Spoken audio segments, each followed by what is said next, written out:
প্রিয় BA six সেমিস্টারের ছাত্রছাত্রীরা, আজকে আমি যে বিষয় নিয়ে আলোচনা করব সেটি হচ্ছে তোমাদের পলিটিক্যাল সায়েন্সের general paper DSEB2 human rights theory and Indian context.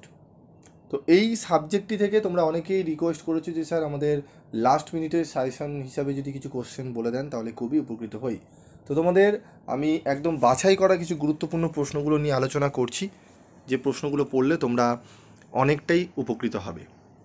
তো যারা চ্যানেলে তোমরা নতুন, তারা চ্যানেলটি সাবস্ক্রাইব করে পাশে থাকা বেল আইকনে ক্লিক করে রেখে দিও, যাতে যখনই আমি তোমাদের জন্য এরকম ভিডিও বানাবো তার নোটিফিকেশন তোমরা সহজেই পেয়ে যাবে। তো কথা না বাড়িয়ে চলে আসবো মূল আলোচনায়। তো ভিডিওটি প্রথম থেকে শেষ পর্যন্ত দেখতে থাকো। তো দেখো, আমাদের 10 নম্বরের দুটি প্রশ্ন এবং 15 নম্বরের আমাদের প্রশ্ন করতে হয়। তো মডিউল 1 থেকে কি কি প্রশ্ন পড়ব সেটি দেখে নেব। প্রথম প্রশ্ন, ভিয়েনা ঘোষণাপত্রের মূল বিষয়বস্তু কী ছিল? মানবাধিকার কাকে বলে? মানবাধিকার ও মৌলিক অধিকারের মধ্যে পার্থক্য আলোচনা করো। সম্মিলিত জাতিপুঞ্জের মানবাধিকার কমিশনের গঠন ও কার্যাবলী আলোচনা করো। और সম্মিলিত জাতিপুঞ্জের মানবাধিকার কমিশনের ভূমিকা আলোচনা করো। সর্বজনীন মানবাধিকার ঘোষণার দলিলটি পর্যালোচনা করো। और 1948 সালে রাষ্ট্রসংঘ কর্তৃক গৃহীত মানবাধিকারের সর্বজনীন ঘোষণাটি আলোচনা করো। চলে আসবো আমরা 5 নম্বর প্রশ্ন, বিশ্বব্যাপী মানবাধিকার রক্ষার স্বার্থে সম্মিলিত জাতিপুঞ্জের ভূমিকা বা গুরুত্ব আলোচনা করো। এই প্রশ্নটি আমরা পড়ব।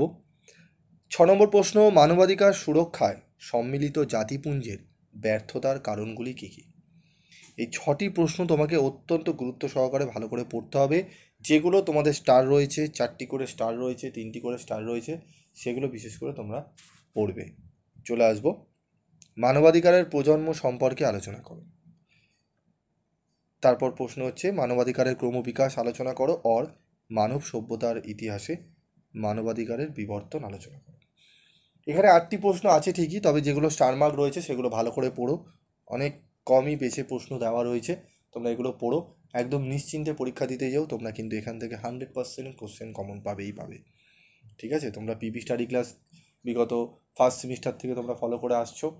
তোমরা অনেকেই তোমরা এখনও বিভ্রান্তে আছো অনেক সাবজেক্ট, আমি জানি, আমি চেষ্টা করছি তোমাদের জন্য সাহায্য করার। তবে যে সাবজেক্টগুলো দিলাম সেগুলো মনোযোগ সহকারে ভালো করে করো, তোমরা অবশ্যই সাফল্য পাবে। চলে আসবো এরপর আমরা মডেল টু দেখে নেব। মডেল 2-এ পড়ব কোনটি?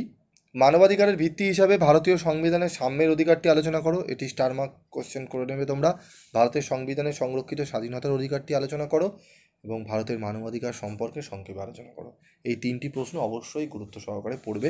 এই 3টি প্রশ্নই তোমাদের কিন্তু জন্য খুবই গুরুত্বপূর্ণ। ভারতে মানবাধিকার সম্পর্কিত সমস্যাগুলি চিহ্নিত করো এবং তার প্রতিকারগুলি আলোচনা করো। স্বাধীন ভারতে মানবাধিকার আন্দোলনের গতি প্রকৃতি আলোচনা করো। और ভারতে মানবাধিকার আন্দোলন সম্পর্কে আলোচনা করো। রাজ্য মানবাধিকার কমিশনের গঠন ও কার্যাবলী আলোচনা করো। খুবই গুরুত্বপূর্ণ প্রশ্ন। এই যে 6টি প্রশ্ন এখানে দেওয়া রয়েছে, এখান থেকে এই 6টি প্রশ্ন তোমরা করে নিও। এখানে 6টি এবং ওখানে 6টি, মোট 12টি প্রশ্ন আমি তোমাদের দিলাম।